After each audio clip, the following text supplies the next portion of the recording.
घर का न घाट का। बहुत समय पहले की बात है। एक गांव में एक किसान रहता था जिसका नाम राजपाल था। किसान बूढ़ा था और उसकी पत्नी जिसका नाम सुशीला था वह सुंदर और जवान थी। किसान की पत्नी सुशीला को हमेशा यह लगता था कि उसकी शादी बूढ़े आदमी से कर दी गई है। यह सोच सोच कर वो हमेशा दुखी रहती थी। एक दिन उस गांव में कहीं से एक चोर आया और उसने किसान की पत्नी को देखा तो वह सब समझ गया कि यह स्त्री अपने पति से प्रसन्न नहीं है। चोर किसान की पत्नी के पास आकर बोला, क्या आप इस गांव में रहती हैं? किसान की पत्नी ने जवाब दिया, जी हाँ, मैं इस गांव में रहती हूँ, पर आप कौन हैं? इससे पहले तो हमने आपको इस गांव में कभी नहीं देखा। मैं एक व्यापारी हूँ, काम के सिलसिले से इस गांव में आया हूँ। तुम्हारा नाम क्या है? मेरा नाम सुशीला है।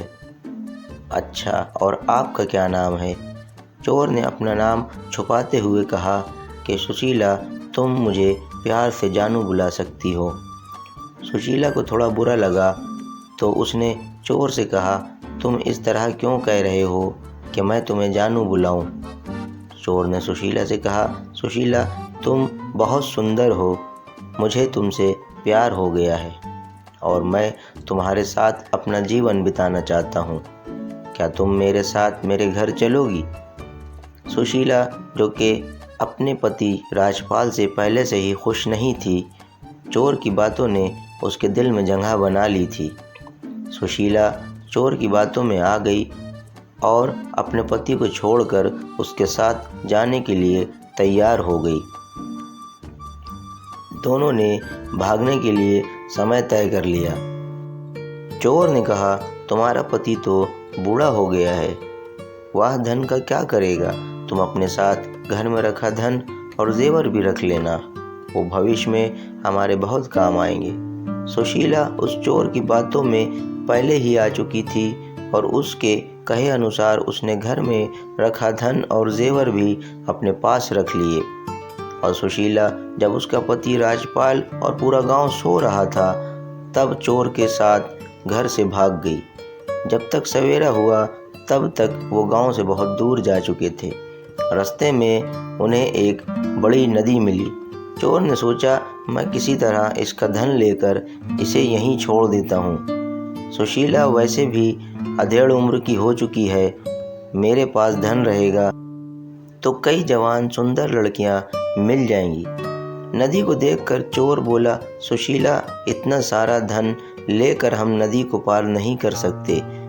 पहले मैं इस धन को नदी के पार ले जाकर किसी सुरक्षित स्थान पर रख देता हूँ, फिर वापस आकर तुमको ले जाऊंगा।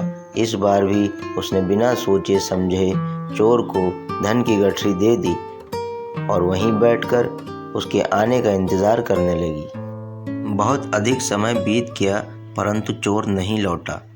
अब राजपाल की पत्नी को सारा माजरा समझ में आ गया था और अपना सब कुछ लुट जाने के दुख से नदी किनारे बैठकर रोने लगी। उसी समय एक गिदड़ी मुंह में मांस का टुकड़ा लेकर सुशीला के सामने से गुजरी। गिदड़ी को नदी में एक बड़ी सी मछली दिखाई दी। गिदड़ी ने मछली को पकड़ने के लिए उस पर झपट्टा मारा। मछली उछलकर दूर चली गई और गिदड़ी के मुंह में रखा मांस का टुकड़ा नदी में गिर गया और तेज धार में वह बह गया। यह देखकर राजपाल की पत्नी गिदड़ी से बोली, अरे तू तो अपनी मूर्खता के कारण मांस के टुकड़े और मछली दोनों को साथ ही खो बैठी। सुशीला की बात सुनकर गिदड़ी ने जवाब दिया, तू तो मुझसे भी ज़्यादा बेवकूफ़ है जो अपने प्रेमी के लिए अपने पति को छोड़कर आ गई और वो तेरे धन दौलत लेकर तुझे छोड़कर चला गया। तू तो न घर की रही न घाट की।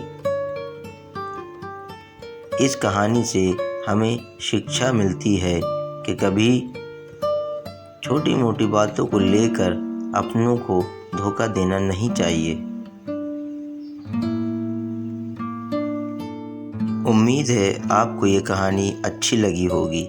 इसी तरीके की मज़ेदार कहानियों को सुनने के लिए चैनल को सब्सक्राइब करें और वीडियो को लाइक करें।